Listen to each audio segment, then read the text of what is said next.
Hello guys, welcome back to जिक्रास world. आप सब कैसे हो, कहाँ से हो?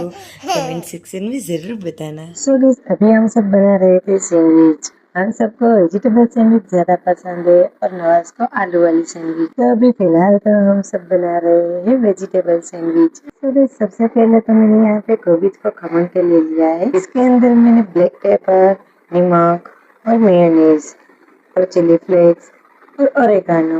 आप चाहो तो मिक्सअप्स भी डाल सकते हो, लेकिन मिक्सअप्स मेरे पास नहीं थे, इसलिए मैंने इन सब चीज़ों को अच्छे से मिक्स कर दिया है। तो यहाँ पे मैंने मकई को भी बॉईल करके रख दिया था पहले ही, और प्याज को भी राउंड शेप में कट कर लिया, टमाटर, फिर कोबिज को तो मैंने पहले ही कर दिया था, कैप्सिकम को कर लिया, और फिर गाजर को भी हम खमक के रख सकते हैं, लेकिन मेरे पास यहाँ पे गाजर नहीं थे, इसलिए मैंने कैप्सिकम को भी इसी तरह से कट कर दिया था, और काकड़ी को भी मैंने इसी तरीके से गोल राउंड शेप में कट करके रख दिया था।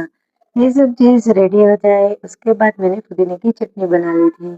हर बार तो मैं पुदीने की चटनी नहीं रखती, लेकिन इस बार मुझे ट्राई करना था कि पुदीने की चटनी के साथ किस तरीके से करना है वो। पुदीने की चटनी में मैंने पुदीना, कोथमीर और मांडवे के भी होते हैं, उन सब के अंदर मैंने नमक, नींबू, शक्कर और हरी मिर्ची इन सबको अच्छे से पीस लिया है। आप चाहो तो अगर आपके पास मांडवे के भी नहीं है तो आप नारियल जो होता है, बाहर से खमन आता है, नारियल का खमन, और वो भी ना हो तो उसकी जगह पे हमारे घर में जो फरारी चिवड़ा होता है उसे भी हम यूज कर सकते हैं। इन सबको अच्छे से हमें मिक्स कर लेना है मिक्सचर में। पुदीने की चटनी में हम थोड़ा सा पानी डाल के क्रश करते हैं, लेकिन मैंने सुना है कि बर्फ के क्यूब अगर हम यूज करें तो पुदीने की चटनी है वो 2-3 दिन तक काली नहीं पड़ती। आप भी ट्राई करना। ये सब चीज रेडी हो जाए उसके बाद एक ब्रेड में मैंने मेयोनीज को लगा दिया है, और एक ब्रेड के अंदर मैंने पुदीने की चटनी को लगा दिया है, और जो ब्रेड के अंदर मैंने मेयोनीज लगाया है उसी ब्रेड के ऊपर मैंने पिज्जा टॉपिंग को भी ऐड कर दिया है। अगर आपके पास पिज्जा टॉपिंग अवेलेबल नहीं है तो आप चाहो तो शेजवान चटनी भी यूज कर सकते हो। वो ब्रेड के ऊपर ही सबसे पहले मैंने प्याज रख दिए, फिर मैंने उसके ऊपर टमाटर रख दिए, फिर काकड़ी, कैप्सिकम और जो मकाई को बॉईल करके रखा था वो सब कुछ मैंने रख दिया। उसके ऊपर ही मैंने चीज को ग्रेट करके डाल दिया था।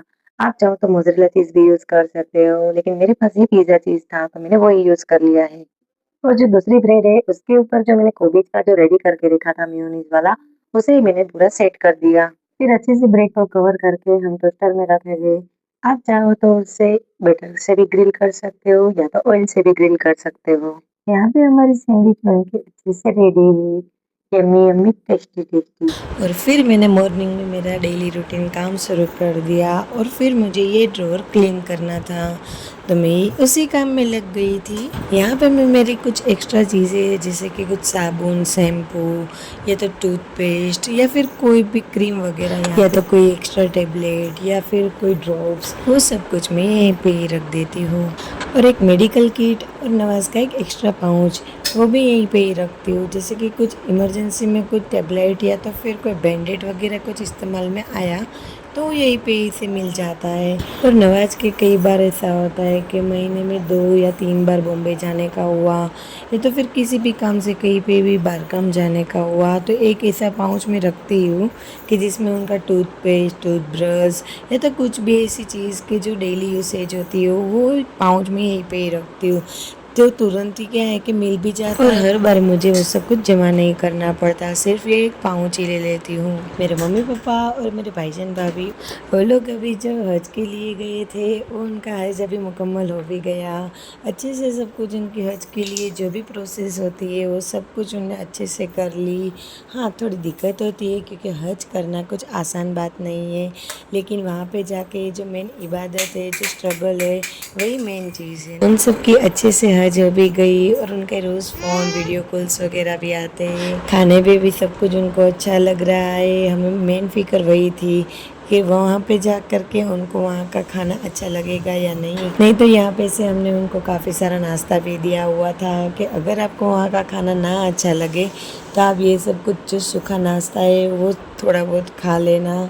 और मेरे खाला ने तो थेपले भी बना दिए थे तो वो भी वो लोग खा सकते हैं, लेकिन वहाँ पे उनको खाना भी अच्छा लग रहा है, वहाँ पे सब कुछ उनको बहुत ही मज़ा आ रहा है। नहीं तो क्या होता है ना कि खाना और नींद अच्छे से ना हो तो इंसान बीमार पड़ जाता है और वहाँ पे हम इबादत करने गए तो अगर बीमार पड़ जाएंगे तो किस तरीके से होगा।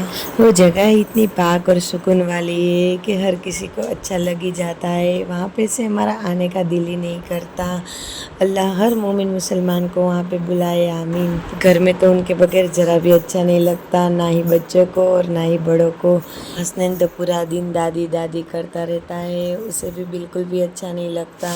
15 दिन तो बीत भी गए, बस अब तो 1 महीने की ही देरी है, फिर तो वो सब आ जाएंगे इंशाल्लाह।